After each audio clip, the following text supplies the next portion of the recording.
Hi, I'm Mac McCarthy, and I help people with their breakups. Let me know if you like it. I'm going to do some more stuff like this. If you are going through a breakup right now, go ahead and visit writemac.com, WRITEMAC.com. Send your story, and I can give you my take on that.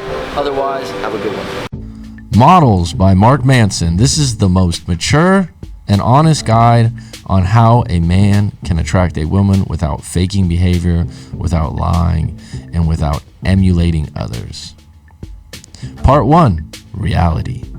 What are women most attracted to? The answer is social status. Women desire men who are more powerful, successful, and popular than they are. If they believe you have the ability to be extremely successful, it will spark their attention. It's your behavior that communicates your social status. It's why the starving artist has no trouble finding a girlfriend.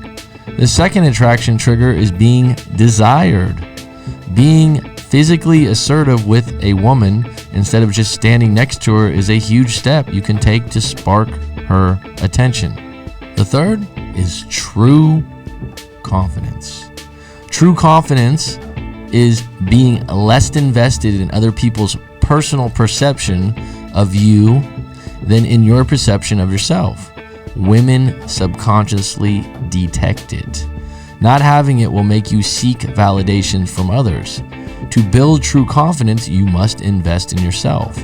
A major contributor to confidence is the ability to be vulnerable. It's the ability to not be afraid of what people think of you and to be okay with yourself. No petty complaining, no whining, and no crying to your girlfriend kind of vulnerability. Going up to a woman and saying something like, "I was nervous to come talk to you, but I had to because you are beautiful." That's being vulnerable. You might get told that you are giving away your power by the pickup artist guys, but Manson disagrees. Because if you hide your attraction or nervousness, she'll sense that as a lack of authenticity.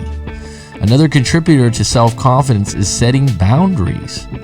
Willing to walk away because she doesn't meet your standards is unbelievably attractive. Part 2, strategy, polarization and rejection. Everything that is attractive is polarizing. Polarizing is to make a stand in one direction. If you agree with everything she says to you because you want her to like you, then you are not making a stand for yourself. There are 3 categories of women: receptive, neutral, and unreceptive. Unreceptive is typically a waste of your time. Neutral women will either become receptive or unreceptive, and you have a window of opportunity to polarize her with your behavior. Take an action that forces her to make a decision, like flirting with her or asking her out on a date. You have nothing to lose because if you don't do anything, she will become unreceptive. But if you make a move, you'll have a chance with her. Receptive women are already attracted to you. A few signs she is receptive is if she approaches you, if she touches you, if she makes strong eye contact, if she gives you her number, or if she introduces you to her friends. But it is rare and it is usually up to you to make the first move. The key to get better with women faster than you thought possible is to always gauge the interaction and how the girl is feeling. The percentage of women who are receptive to you increases proportionally to the quality of your lifestyle, your social status, and your looks. Rejection. The first step to overcoming rejection is to accept that you will get rejected. It usually has nothing to do with you. She may have a boyfriend. She may be going away tomorrow. Someone close to her passed away. These events are outside of your control. If you only experience rejection every time you approach, it's likely because you are not near your truth. You lack self-awareness of your own needs and desires and carry emotional baggage with you. You also lack an ability to integrate feedback. So if you keep trying a technique and it constantly fails, you need to examine why and decide if you'll do something differently next time. Redefining success. If you don't define success with women the right way, you'll waste years of effort. A trap is to measure your success by metrics like percentages, rejection rates, lay counts. You should redefine success as maximizing happiness with whichever woman or woman you prefer, instead of being so focused on such things as lay counts. Translation: how many women you've slept with. The 3 fundamentals.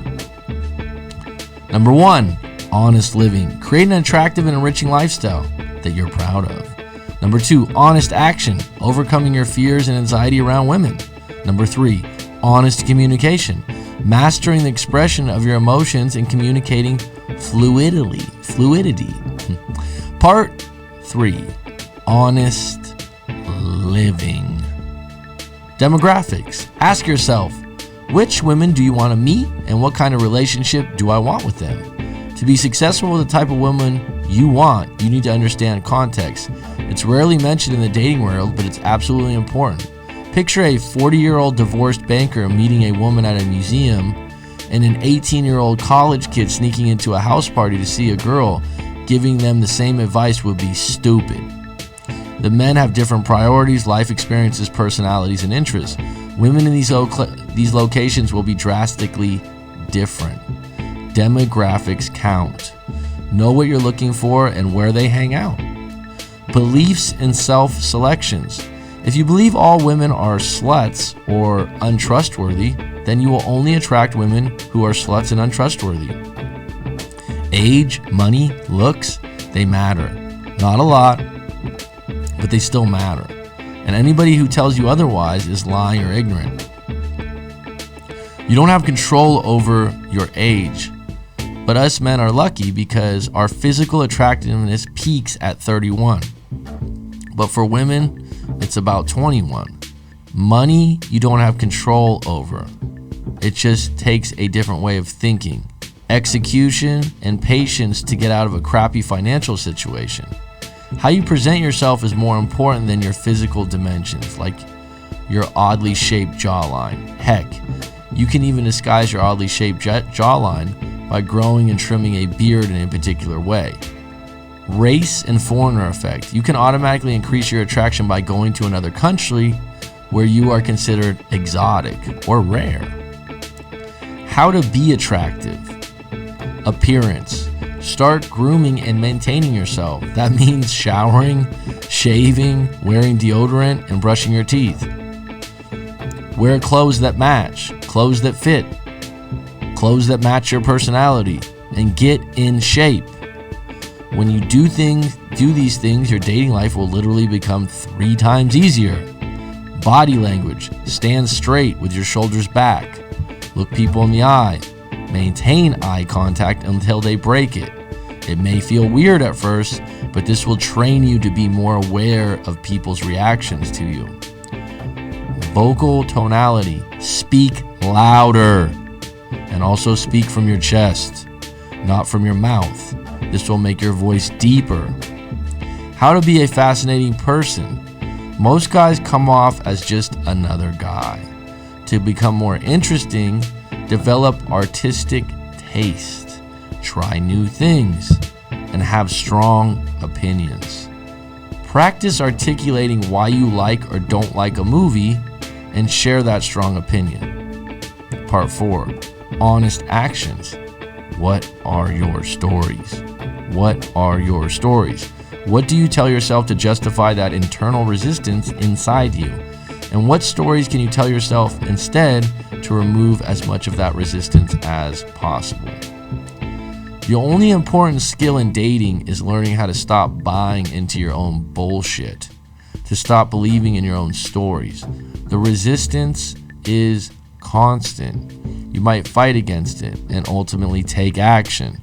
Most of us have a lot of fear and shame bundled up in our sexuality. These fears usually manifest themselves into a handful of very specific scenarios. How to overcome anxiety.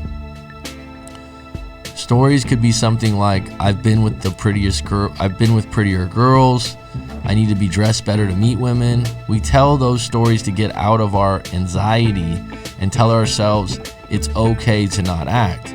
Manson says that the needier you are, the more anxiety you have. Anxiety stems from our unwillingness to be vulnerable. The first step to overcome our anxieties is to understand the pattern we fall into. How to take actions. Manson recommends you do not try to suppress your fear, but embrace it. Top athletes and great speakers are also nervous before going on stage, but they channel their anxiety into a great performance. He also says a common way to address people's fear is to expose them to extreme scenarios, so anything from there will seem easier. But Manson says while that's helpful, it's not optimal. People will try to avoid those extreme scenarios in future because they're just too big to tackle again. And they'd wake up a week after and be back to square one again. You should start small with something you can bear and then do a lot of it and build up from there. Fear doesn't go away, it just changes shape. Part 5, honest communication. Intentions. There's no such thing as a guy who's good with women who isn't sometimes a little bit creepy. If you're open about your sexuality, that's going to weird some women out, but that's fine since you don't want them anyways. For instance, let's say you meet a woman and just come right out and say, I think you're beautiful, I'd like to go on a date with you. It's one of the most powerful and practical things you can say. Not only is it vulnerable, as we've discussed at length, but it also builds far more sexual tension. Here are ways to improve your honest, deeper connections. Number 1, becoming aware of your own emotions, motivations, and life story.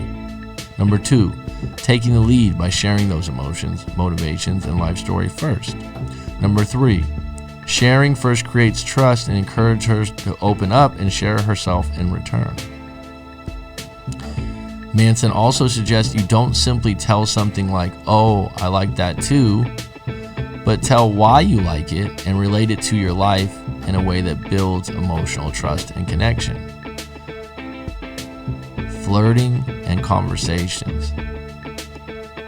First impression is important. The exact words you say are far less important than your intention and level of anxiety.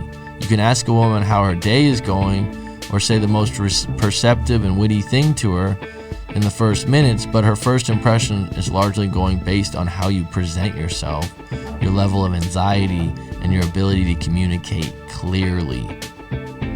Here are ways to make better first impressions. Do not startle or scare her with your approach. When in doubt on how to approach a woman, simply walk up, introduce yourself, and explain to her that you wanted to meet her. During the day, I often preface the introduction by saying something like, "Excuse me, this is kind of random." Also during the day, I usually tell them that I think they're cute. Don't linger. Imagine a straight line between you and her, and when you're ready to go, follow the straight line until you're standing right in front of her. Smile. Always smile. But smile like you're nice, friendly person.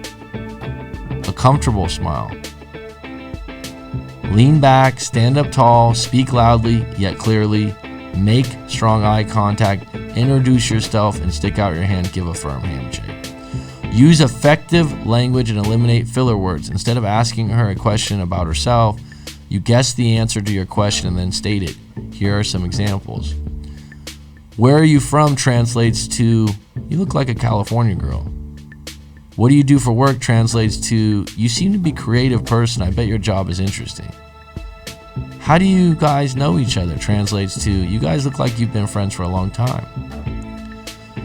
You should cold read as much as possible. Anytime you're asking a question that requires a factual answer, take a stab at the answer instead of asking. It's better to be random and interesting than predictable and boring. Don't be afraid to just blurt something out. If you teach yourself to recognize jump-off points and take advantage of them as soon as possible, you'll be able to sustain a conversation with almost anybody indefinitely. And use humor. It's only useful if used in conjunction with leading her in a dominant manner and pushing things physically with her. Also, don't use self-deprecating humor. the dating process. Don't do lunch dates, and never make an afternoon date. The first date, if possible, make it between 6 and 9 p.m. is ideal. No movie dates for first or second dates. Good date locations are locations that are active and allow touching and flirting. And once you've researched and found 4 to 6 venues and activities near your place that you enjoy doing that are good date activities and are easily accessible, it's time to start putting them together and do multiple things on each date. You should be doing 2 to 4 things every date. The underlying concept here is to have a date that you should try to constantly be leading. Okay, that's Models from Mark Manson. Thank you.